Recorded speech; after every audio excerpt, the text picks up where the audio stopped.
स्वागत है आपका हमारे YouTube चैनल पर। फ्रेंड्स, आज के वीडियो में हम बात करेंगे कक्षा 8 की इतिहास की पाठ्य पुस्तक भाग 1 हमारे अतीत, जिसके चैप्टर वाइज कलेक्शन का हम कंप्लीट सॉल्यूशन हमारे वीडियो में डालेंगे।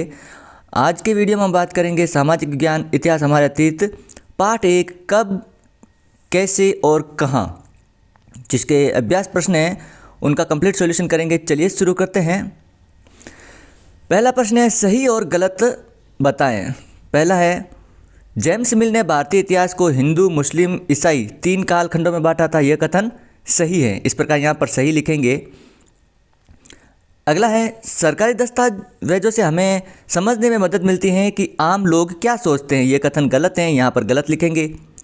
अगला है, अंग्रेजों को लगता था कि सही तरह शासन चलाने के लिए सर्वेक्षण महत्वपूर्ण होते हैं। ये कथन सही है। इस प्रकार सही गलत लगाएंगे हम। अगला प्रश्न है, आइए विचार करें, जिसमें प्रश्न पूछा गया है, जेम्स मिल ने भारतीय इतिहास को जिस तरह कालखंडों में बांटा है उसमें क्या समस्याएं आई। तो आंसर लिखेंगे, 1817 में स्कॉटलैंड के अर्थशास्त्री और राजनीतिज्ञ दार्शनिक 3 कालखंडों में ए हिस्ट्री ऑफ ब्रिटिश इंडिया नामक एक पुस्तक लिखी। इस पुस्तक में उन्होंने भारत के इतिहास को हिंदू, मुस्लिम और ब्रिटिश इन 3 कालखंडों में बांटा था। कालखंडों के इस निर्धारण को ज़्यादातर लोगों ने मान लिया था, लेकिन जेम्स मिल ने भारतीय इतिहास को जिस तरह कालखंडों में बांटा उसमें 3 समस्याएं आई थी। इतिहास के किसी दौर में हिंदू काल या मुस्लिम काल का नाम नहीं दिया जा सकता, क्योंकि इन सारे दौरों में कई तरह के धर्म एवं साथ प्रचलित थे। उदाहरण के लिए भारत में हिंदू तथा मुस्लिम धर्म के साथ साथ बौद्ध धर्म तथा जैन धर्म भी प्रचलित रहे। और दूसरा था, किसी युग को केवल उस समय के शासकों के धर्म के हिसाब से तय करना भी उचित नहीं था। चलते हैं अगले प्रश्न संख्या 3 की तरफ। अंग्रेजों ने भारतीय दस्तावेजों को किस तरह सुरक्षित रखा। आंसर लिखेंगे, अंग्रेजों को यह लगता था कि तमाम अहम दस्तावेजों को पत्रों को संभाल कर रखना जरूरी है, लिहाजा उन्होंने सभी शासकीय संस्थानों में अभिलेख कक्ष भी बनवा दिए। तहसील के दफ्तर, कलेक्ट्रेट, कमिश्नर के दफ्तर, प्रांतीय सचिवालय तथा कचहरी सभी के अपने रिकॉर्ड रूम होते थे। महत्वपूर्ण दस्तावेजों को बचा कर रखने के लिए अभिलेखागार और संग्रहालय जैसे संस्थान भी बनाए गए। 19वीं सदी की शुरुआत में प्रशासन की एक शाखा से दूसरी शाखा के पास भेजे गए पत्रों और ज्ञापनों को आज भी अभिलेखागारों में देख सकते हैं। वहां आज भी अधिकारियों द्वारा तैयार किए गए नोट्स और रिपोर्ट पढ़ सकते हैं।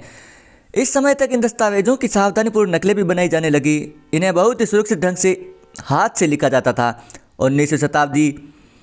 19वीं शताब्दी के मध्य तक छपाई की तकनीक आ जाने से भारतीय विभागों की कार्रवाइयों के दस्तावेजों की कई प्रतियां बनाई जाने लगी। चलते हैं अगले प्रश्न संख्या 4 की तरफ। इतिहासकार पुराने अखबारों से जो जानकारी जुटाते हैं वह पुलिस की रिपोर्टों में उपलब्ध जानकारी से किस तरह अलग होती थी। तो इसका आंसर होगा, इतिहासकार पुराने अखबारों से जो जानकारी उठाते हैं वह किसी घटना की लगभग सच्ची जानकारी होती है। जैसे कहीं सरकार विरुद्ध हड़ताल हुई, दंगा हुआ, तो उसके लिए सरकार की जो नीति उत्तरदायी होगी, अखबार उसी नीति को ही दोष देती हैं। इसके विपरीत पुलिस की रिपोर्टों में इसके लिए हड़तालियों तथा दंगा करने वालों को ही दोषी ठहराया जाता है। इन रिपोर्टों में सरकार को कोई दोष नहीं दिया जाता। इस कारण यह है कि पुलिस सरकार के अधीन होती है और वह सरकार के इशारे पर ही काम करती हैं। चलते हैं अगले प्रश्न क्या, आइए करके देखें। प्रश्न संख्या 5 है, आप आज की दुनिया के कुछ सर्वेक्षणों का उदाहरण दे सकते हैं। सोच कर देखिए कि खिलौना बनाने वाली कंपनियों को यह पता कैसे चलता है कि किन चीज़ों को ज़्यादा पसंद करते हैं, या सरकार को यह कैसे पता चलता है कि स्कूलों में बच्चों की संख्या कितनी है। इतिहासकार ऐसे सर्वेक्षणों से क्या हासिल कर सकते हैं। आंसर लिखेंगे, आज की दुनिया में सरकारी और निजी दोनों कंपनियां विभिन्न उद्देश्यों के लिए विभिन्न तकनीकें अपनाती हैं। सरकार 10 साल के अंतराल पर जनगणना सर्वेक्षण करती हैं। जनसंख्या वृद्धि, शिक्षा, घरेलू व्यवसाय, लिंग अनुपात, जन्म दर, मृत्यु दर आदि के बारे में सर्वेक्षण किया जाता है। जब बाजार में नए उत्पाद पेश होने लगते हैं तो कंपनियां सर्वेक्षण करती हैं।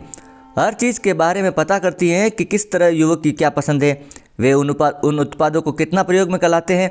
खिलौना बनाने वाली कंपनी स्कूल, कॉलेज, मॉल, सार्वजनिक बगीचे, पर्यटक स्थल आदि जैसे सभी स्कूलों में जाकर ऑनलाइन सर्वेक्षण से संबंधित जानकारी प्राप्त कर सकती हैं, क्योंकि किसी भी देश का अच्छे ढंग से शासन चलाने के लिए और उसकी हर चीज़ के बारे में सही जानकारी प्राप्त करने के लिए सर्वेक्षण जरूरी होता है।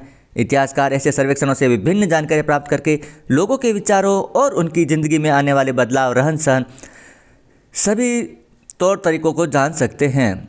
इस प्रकार चैप्टर 1 कंप्लीट होता है। वीडियो अच्छा लगे तो लाइक और शेयर कीजिएगा। चैनल पर पहली बार हो तो चैनल को ज़रूर सब्सक्राइब करें। हमारे चैनल पर एनसीईआरटी के कंप्लीट सॉल्यूशन डाले जाएंगे, इसलिए बने रहे हमारे चैनल के साथ। मिलते हैं अगले वीडियो में।